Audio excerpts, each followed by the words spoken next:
बासायगिरि प्रभु जिसु ख्रिस्टनि मुङै साफ्रोम नायगिरि नोंथांमोनखौ खुलुमहरदों आरो लोगोसेयैनो दिनैनि नैबे गोदान भिडिअनि गेजेरजों साफ्रोम नायगिरि नोंथांमोनखौ बरायदों। दिनैनि बे भिडिअआव माखौ रायज्लायगोन बे बिषयखौ नोंथांमोना थाम्बनेल नायनायनि गेजेरजों हमदांहाखाबाय, मोनथि मोनखाबाय जे बे बिषयआव बाथ्राखौ बुंनो थांगासिनो दङ। इयेस अनजाग्रा प्रियफोर, जे जोङो गोबां समाव जोंहा बे बिषयआव गोरोन्थि जानानै दङ एबा बे बिषयआव गोरोन्थि जागासिनो दङ होननानै गोबां मानसिफोरा हयथ' सानाखैबो जानो हागौ। गोदो गोदायनिफ्रायनो माखासे जोंनि हाबायाव, जोंनि गोथार जुलियाव, जोंनि बर' ख्रिस्टियानफोरनि गोथार जुलियाव माखासे रिचुवेल नेमखान्थि बायदियै माखासे खामानिफोरा सोलिबोगासिनो दङ। जोंनि आशीर्बादफोरखौ बे हुदाफोरा गैयै खालामदों। जि हुदाफोरा थानो नाङामोन बेफोरबायदि हुदाफोरा दाबो जोंनि बर' ख्रिस्टियानफोरनि नखराव, बर' ख्रिस्टियाननि जि गोथार जुलिफोर जायो बेफोरबायदि जुलिफोराव बेफोरबायदि प्रेक्टिस खालामनायखौ जोङो नुनो मोनगासिनो दङ। दे अब्ला अनजाग्रा प्रियफोर, बेफोर बाथ्राखौ जोङो दिनै बे भिडिअनि गेजेरजों नायनो थांगासिनो दङ। बेफोरो मा आरो लोगोसे बेफोरो जोंखौ मा खहा खालामदों जोंनि गोथार जुलि जानायाव, आरो लोगोसे जोंनि नखराव मा खहाफोरखौ लानानै फैदों, बेफोर गासै बाथ्राफोरखौ बे भिडिअनि गेजेरजों सावरायगोन। दा बेयावहाय 10 मिनिटनि भिडिअ, बे 10 मिनिटनि भिडिअखौ नोंथांमोना नायलांजोबगोन। आरो लोगोसेनो खावलायनो हास्थायदों सोरबा जुदि आंनि चेनेलाव गोदान फैदोंब्ला आंनि चेनेलखौ साबस्क्राइब खालामना लागोन आरो लोगोसे नोंथांनि मोनसे लाइकखौ होगोन। नोंथांनि लाइक होनाया आंखौ गोदान गोदान भिडिअ लाबोनो थाखाय गोबां थुलुंगा होयो। आरो लोगोसे नोंथाङा सानोब्ला बेफोर बाथ्राफोरखौ गुबुनफोराबो मोन्थिनांगौ होननानै अब्लाना नोंथाङा शेयार खालामदो। अनजाग्रा प्रियफोर, आलासि सोंनाया इसोरनि होनाय मोनसे आशीर्बाद। बेखौ जोङो मावथारनांगौ आरो बेखौ जों खालामनांगौ। जोंनि नखरफोराव गोबां आलासिफोर फैनो हागौ। जोंनि नखरनि आलासिफोर फैनो हागौ। जोंनि सिनाय मोनै आलासिफोर फैनो हागौ। जोंनि नसुंसेयारिनि आलासिफोर फैनो हागौ। दान्दिसे समनि सोरबा लोगो फैनो हागौ। बेफोरबायदिखौ जोङो जाहोयै लोंहोयै थोनहरनाया जोंनि बिबान। मानोना इसोरा जोंखौ बुंदों आलासि सोंग्रा जा होननानै। दा बेयावहाय जोङो आलासि सोंग्रा जानो नांगौ। आलासि सोंनायनि बेलायाव सिनाय मोननाय जाथों, सिनाय मोनै जाथों, जोङो बयनोबो गिलाससे दै लोंहोनाया जोंनि आशीर्बादनि बाहागो। जोङो बिनि गेजेरजों गोबां आशीर्बादफोरखौ मोननो हायो जेब्ला जों आलासिखौ सोङो।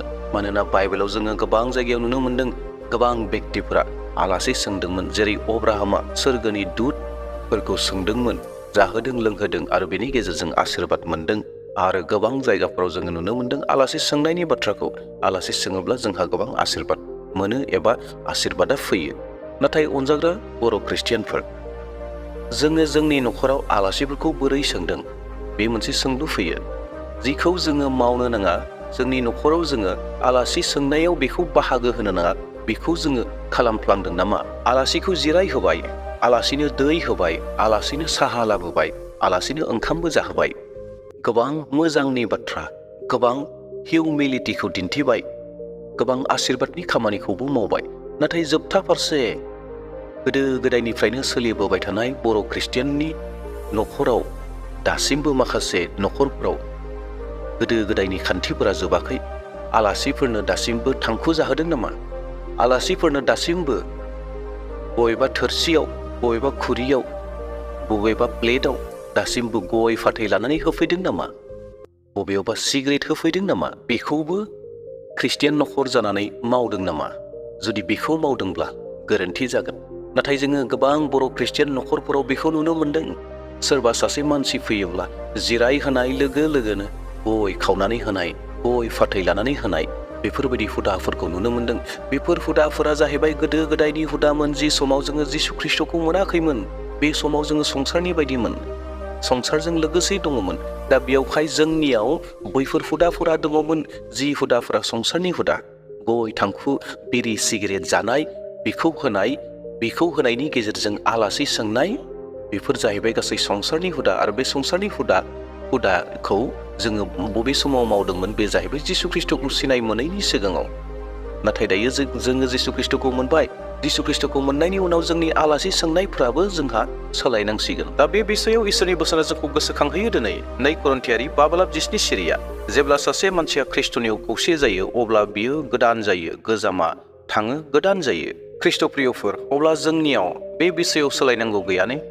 जों जुदि दासिमबो जोंनि आलासिफोरखौ बेफोरबायदि बेसाद मुवाफोरखौ होनायनि गेजेरजों जों जुदि आलासि सोंदोंब्ला जोंहा गोरोन्थि जायाखै ने? दिनै डक्टरफोराबो फोरमायदों बेखौ जाबाय थायोब्ला टिबि बेराम जानो हागौ, बेखौ जाबाय थायोब्ला केन्सार जानो हागौ, आरो जोङो थोंजोङै नुनो मोनो जे जोंनि खुगाफोरा बेसे गाज्रि जायो, जोंनि हाथाइफोरा बेसे लेथ्रा जायो, जों बेखौबो नुनो मोनो। आरो लोगोसे बेजोंनो गोबां रोखोमनि खहाफोरा दङ।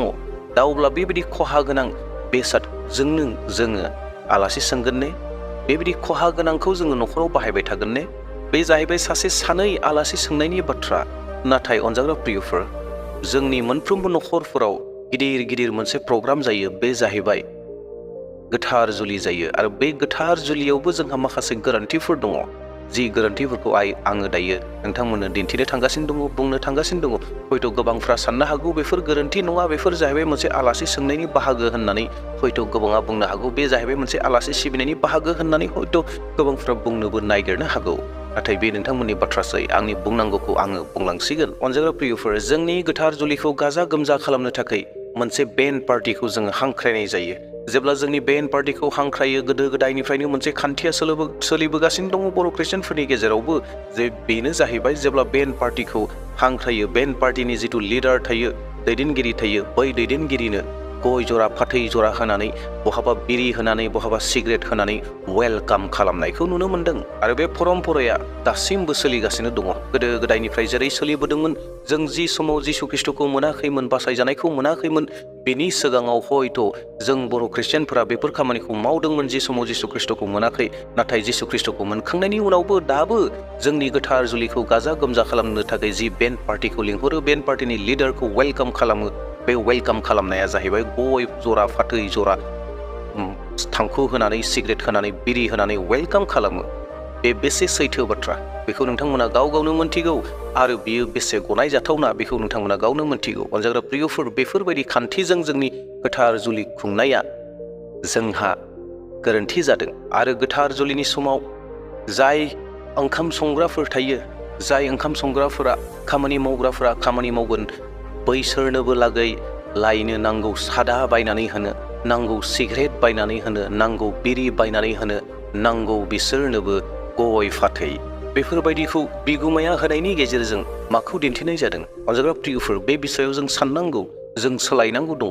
जुदि दासिमबो मण्डलिफोराव, दासिमबो फोथायारिफोरनि न'खरनि गेजेराव जुदि बेबायदि खान्थिफोरखौ बाहायबोगासिनो दङब्ला, जों बेनिफ्राय दासिमबो सोलायनांगौआ दङ। ओंखाम जाखांनाय लोगो लोगोनो बियासालियाव बबेबा खनायाव जिरायनानै थानाय सासे बुरैया गय रानगासिनो दङ। बे गयखौ बयनोबो जाहोगासिनो दङ। जों माखौ दिन्थिनो नागिरदों? अनजाग्रा प्रियफोर, जों माखौ दिन्थिनो नागिरदों? इसोरनि बोसोन नोंथांमोननो फरायना होनो हास्थायदों। बे इसोरनि बोसोनखौ फरायनाय लोगो लोगो नोंथांमोना गोबांनिख्रुइ गोबांसिन बाथ्राखौ बुजिनो हाबावगोन। माथाइनि 5:6 सिरि, बेबादिनो नोंसोरो मानसिफोरनि सिगाङाव स्रां जा। मानसिफ्रा नोंसोरनि गाहाम मावनायफोरखौ नुनानै सोरगोआव थानाय नोंसोरनि बिफाखौ बाख्नायगोन। फोथायारिफोर, जोङो हाबानि समाव गय जाहोनायनि गेजेरजों, थांखु जाहोनायनि गेजेरजों, बिरि सिगारेट सोबहोनायनि गेजेरजों जोङो स्रांखौ दिन्थिनो हागोन ने? जोंखौ बेयाव बुंदों, बेबादिनो नोंसोरो मानसिफोरनि सिगाङाव स्रां जा। मानसिफ्रा नोंसोरनि गाहाम मावनायफोरखौ नुनानै सोरगोआव थानाय नोंसोरनि बिफाखौ बाख्नायगोन। दिनै जोंनि गोथार जुलियाव सोर सोर फैयो? जोंनि नसुंसेयारिनि मानसिफोरा फैगोन, गोबां आलासिफोर फैगोन, सिनाय मोनै आलासिफोर फैगोन। बे सिनाय मोनै आलासिफोराबो ओंखामखौ मोजां जानायनि उनाव गय जानानै थांगोन। आरो गय जानायनि उनाव सादा बिरि सिगारेट जा दङ गासैखौबो जालांगोन।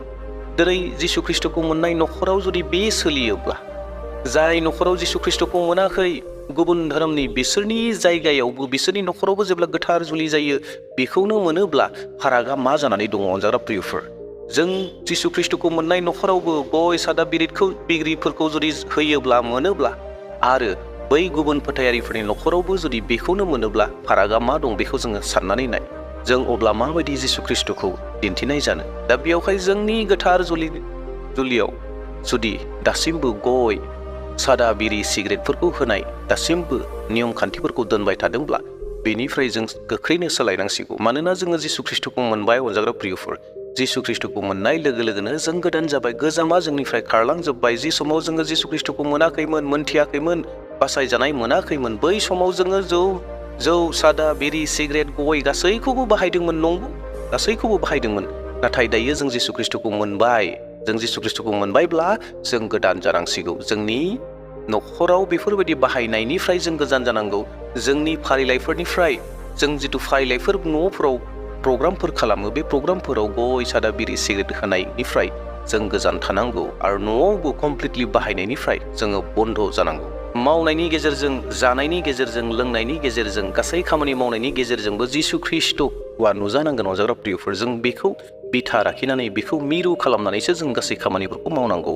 बेखिनियावनो मोनसे बाथ्राखौबो बुंना होनो नागिरदों अनजाग्रा प्रियफोर। गोबां समाव जोङो मोनसे बाथ्राखौ खोनायो, बे जाहैबाय गोथार जुलिनि समाव जि न'खराव गोथार जुलि जागोन बै न'खरा अहाय जायो। बे बिसयाव बेखौ गोबां मानसिफ्रा बुङो, आङो बेखौ होआब्लानो, सादा बिरि सिगारेट गयफोरखौ होआब्लानो ओंखाम संग्राफोरा फैया, ओंखाम संग्राफोरा संफैनाय नङा, खामानि मावग्राफोरा मावफैनाय नङा होननानै बुङो। बेबो नंगौ बाथ्रा, सैथो। नाथाय बेयावखायनो आं बे बाथ्राखौ दिनै बुंनो नागिरदों, जायफ्रा जायो लोङो बिसोरबो साबधान जानांगौ। जायफ्रा जायो लोङो बिसोरबो बिनो नाङा। मानो बिनांगौ?